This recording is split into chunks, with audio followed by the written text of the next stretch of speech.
It's awful beautiful today. This is really the first fine day we've had. I mean, truly fine day in this, this spring. We had a very cold winter, very cold spring. Well, to move on.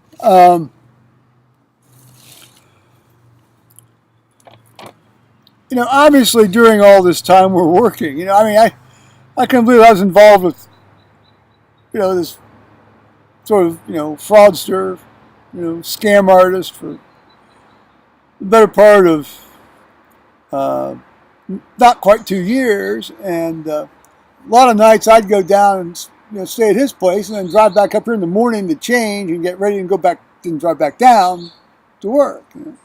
It was very reminiscent of when I first met Paul.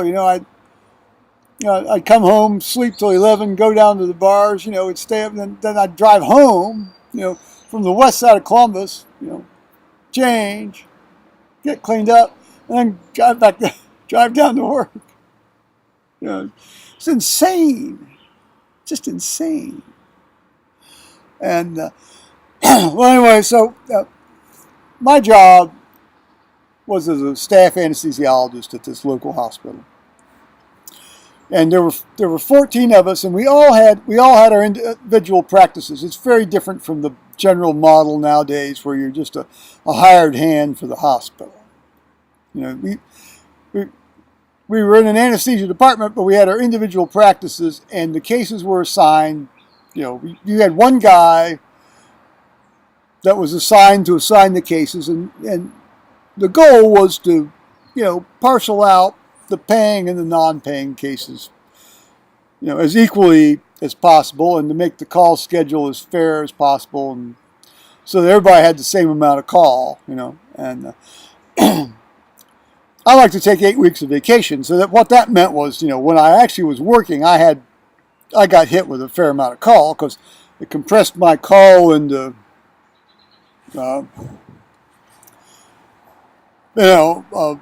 a shorter period of time. Most of these guys only take about 4 weeks. Some of these guys only took like 2 or 3 weeks. Now most guys took at least a week to go to a meeting. Well, you have to take about a week to go to one of these continuing educational meetings, because that's about how long they are in order to get enough hours to keep your license current. So that was sort of the way my work schedule worked. I'd go in and you try to be in the door around 6:35 so that the knife can fall at 7:30. You get there, you got to change your clothes, you got to set up your room, you got to get all your equipment ready, and go in and meet the patient. And if you hadn't met them the day before, you go meet the patient.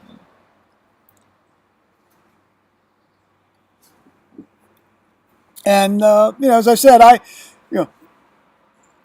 the scheduling guy would try to honor, to the best of his ability, requests from surgeons for certain anesthesiologists. An anesthesiologist, however, cannot request to work with a particular surgeon. I was fortunate in that two surgeons really took a liking to sort of the way I did anesthesia, and the one guy, all his patients were paying patients, fully insured.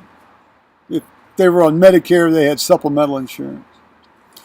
And the other guy, who was the oncologic surgeon I mentioned, I think elsewhere, most of his folks were paying patients too. But it didn't really matter with him, because one, he was fast, and you just got to see just a fantastic amount of physical, surgical extirpation of these awful big eating cancers. It was great.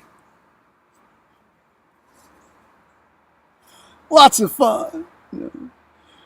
Lots of physiologic shifts and pharmacologic adventures. And the anatomy was fantastic.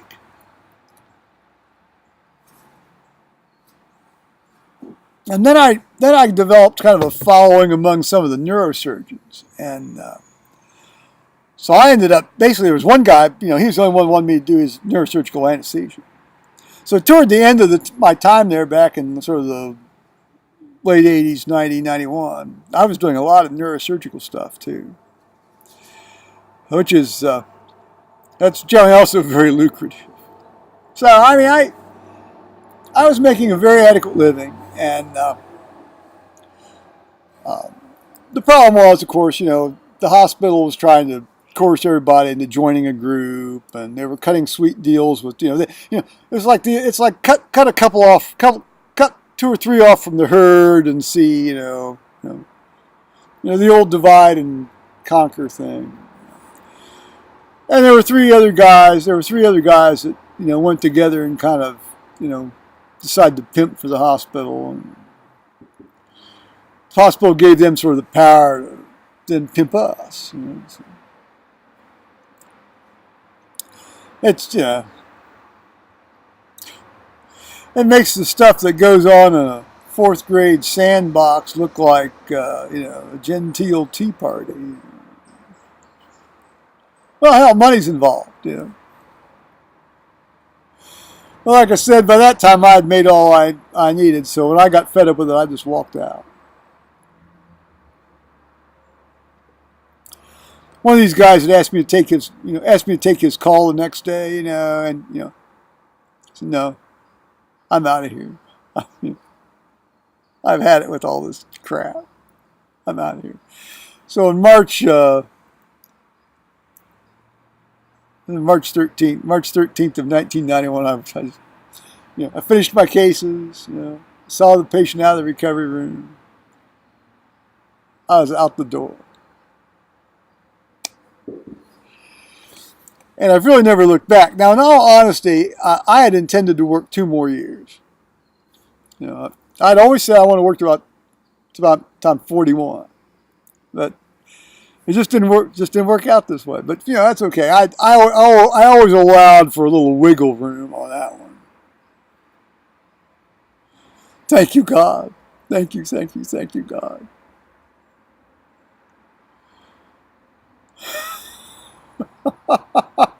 Well, it's a good thing too, because this job would have killed me, eventually. Turns out, even though I was taking my blood pressure, I started taking blood pressure medicine when I was 25. It was actually running far higher and far more labile than I realized, and I realized that when I'd take care of my mother for about a month after she had a severe head injury up in Michigan, and I had to sort of take her home by stages, and then she stayed here for a while, and then I went down to Lebanon and stayed with her for a while, and oh man, I just get so fucking mad at her. Not at her when I'm with her, but you have to go upstairs and and I took my blood pressure cuff down there. I was running 170 over 120, and I said, this is not going to be good. So I needed to get on better drugs, and eventually I did. But meanwhile, I had a heart attack. Now it's one of those odd heart attacks. It wasn't like the classic boom heart attacks. It was like that's sort of like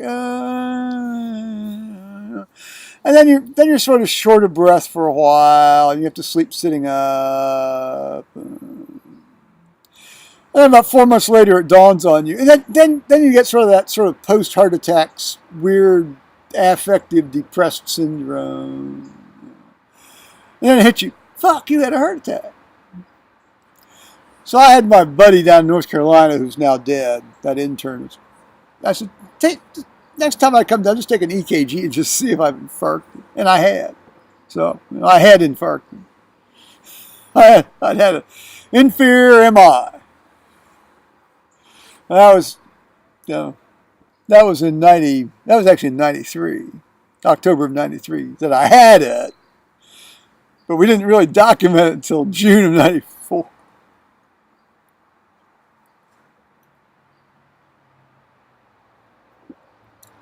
Yeah, well, such are the vagaries of physiology, aren't they? Well, and stubborn people. Stubborn people who don't have medical insurance. You know, if yeah, I didn't have arrhythmias, I didn't have hypertension, I wasn't having embolic phenomena. I had no indication to really go to the hospital. Certainly by the time I realized it, because it was long over. Hell, I was already taking aspirin, so I got my pressure in control. So yeah, as I said, I had intended to maybe take a year or two off and look for like a series of locum tenens jobs, or you know, um, but yeah, I just became clear I really can't do what I did, what I anymore. Certainly at the level that I used to do it, and I used to do it. I'm not. Sounds like I'm bragging, but I'm not. I'm just telling you the facts. I used to do it at a very high level indeed. Actually, before I quit, walked out, retired. Choose your favorite verb. Um, I had thought about moving down to North Carolina anyway, to sort of cut back just a hair and sort of have the southern lifestyle and that sort of thing. And I had even put a deposit on a house, and I had talked to numerous guys in town and did hospital administration, down there, and they seemed amenable to me coming on board until I met one orthopedic surgeon, and he said, "Look," and thank God he was honest. Thank God he was honest. He said, "Look," he said, there's sort of a rumor around here that you're gay." And I said, "I am." I said, "I don't, it's not the first thing I say to somebody, but I don't hide it." And I said, "If I were to move down here, the guy I live with would come with me." That just doesn't go over well down here, and, you won't get many referrals. Well, I said, I'm glad you told me that, because you just saved me just a tremendous amount of grief. He thought I'd be mad at him. I wasn't mad at him. I was grateful to the guy. What's interesting is that probably 80% of the other people I had talked with knew it too, but didn't say anything about it, but would probably have agreed absolutely with this guy. It's the South. Well, no, it's straight people, but it's particularly straight people in the South. I love the South. Don't get me wrong. I really do. I really do. The climate's beautiful sometimes. It's hellishly hot, and there's too many bugs. But it's a beautiful place. The people are, if they don't have a hard on where you're putting your dick, they are some of the most pleasant, gracious, courteous people you can be around. It's just great. It makes life go so much better. They all like to tell good stories, long, good stories. But there are just a couple of residual issues.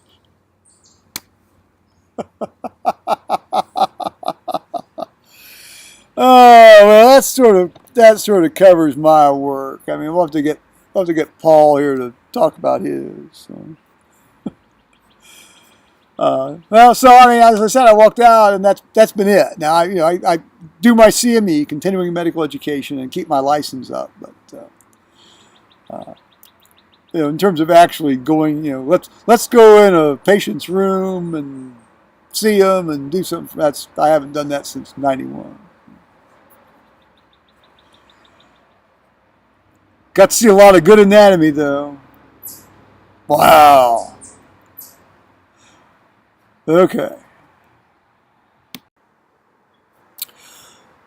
So now I'm retired, although I try not to use that word because that seems to carry legal ramifications and connotations. I say I'm not actively practicing. I mean, I have a license, but I'm not actively using it. So technically, that makes me not retired in the laws of the tax authorities and that other entities. So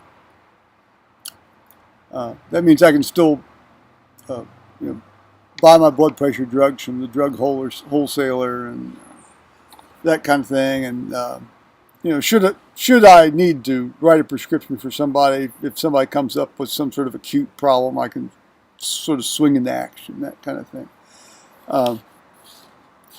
Obviously that doesn't happen very often. The problem is a lot of people at church ask me for medical advice, and I mean, I don't have a doctor-patient relationship with them, but yet I don't want to blow them off and say, well, ask your doctor, ask your doctor, ask your doctor. So I'll launch into one of these kind of general educational, almost quasi-lectures, and always end up by saying, well, you really then need to ask your doctor about what's best for you.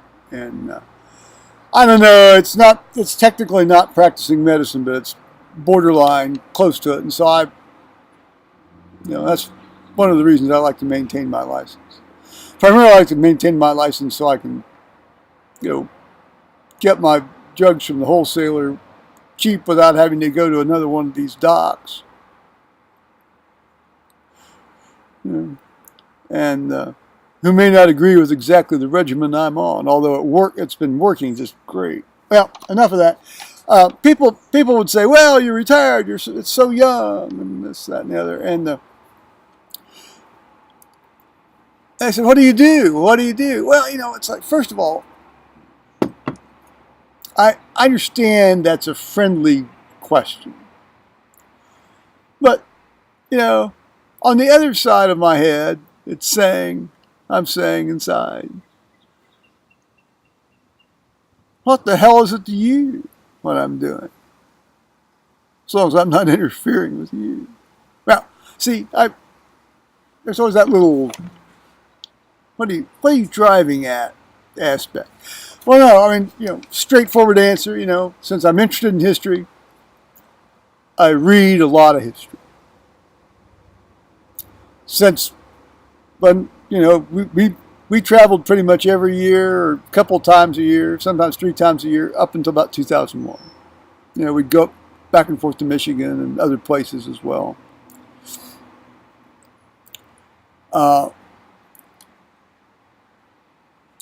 That's what I do. I live here. Now why would I want to go anywhere else? What else would I want to do?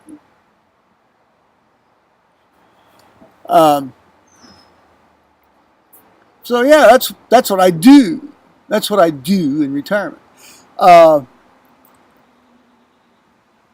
Since starting in 2005, though, although I still read a great deal of history, I started reading a great deal of theology.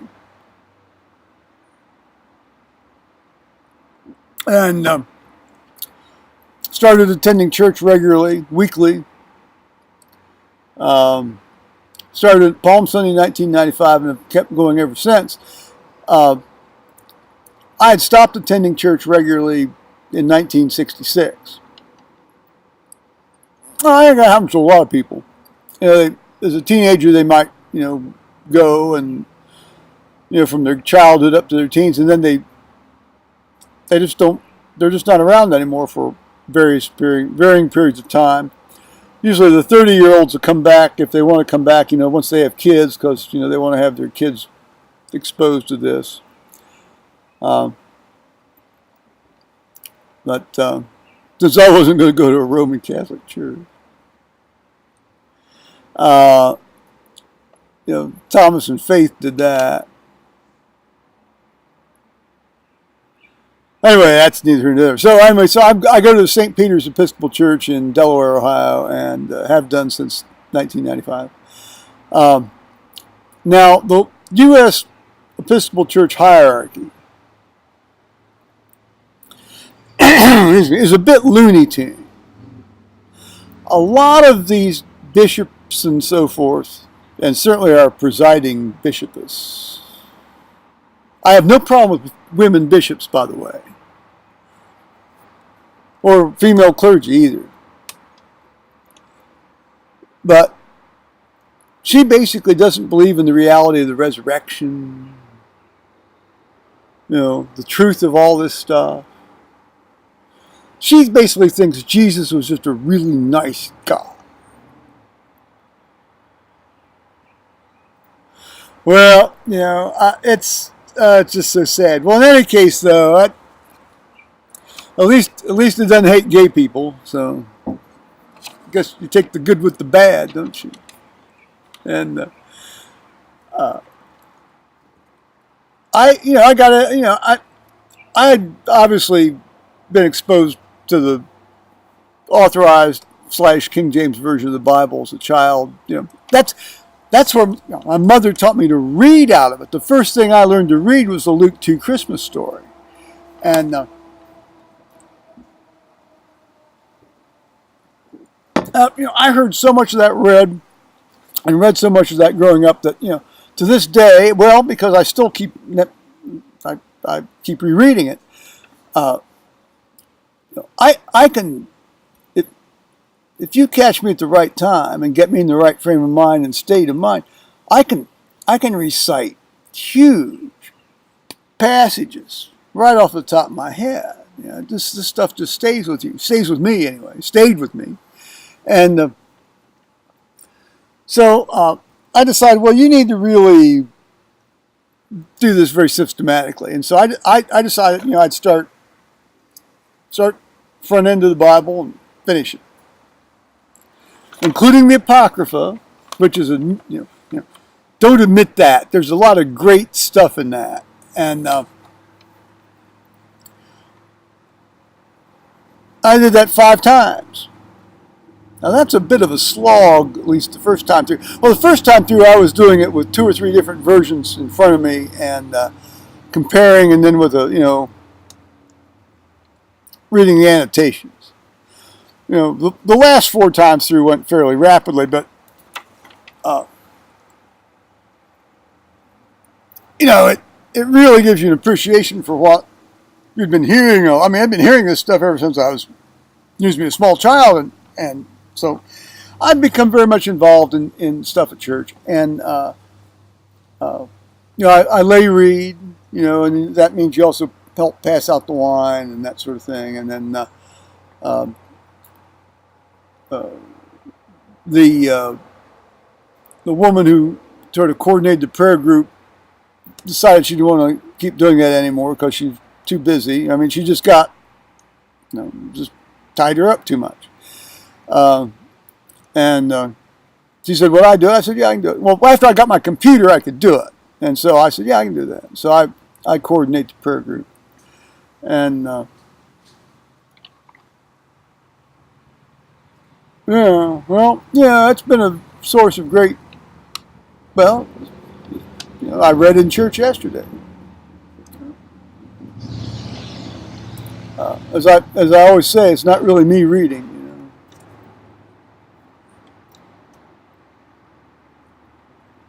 So that's what we do in retirement. It's not all sun and roses up here by any means. People's lives aren't, are they? I take 6 drugs for my blood pressure, and thank God I do, because otherwise I'd be, cacked off. And I've had a couple of MIs. I had a bit of a stroke here back in August of 2011. That's how I caved in my face. Yeah, I guess you can see it.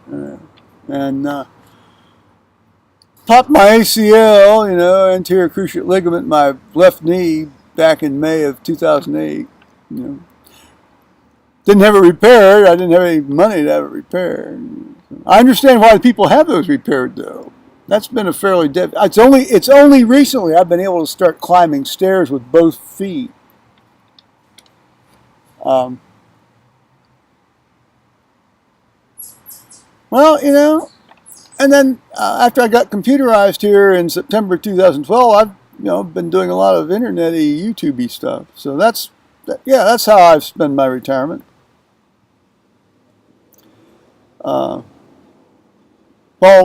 Paul eventually got a computer as well, and so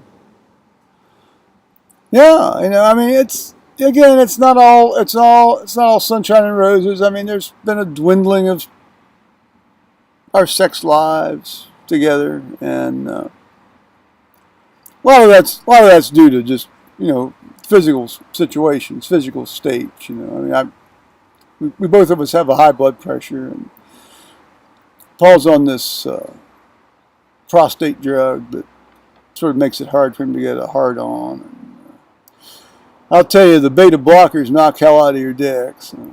But there's stuff you can do.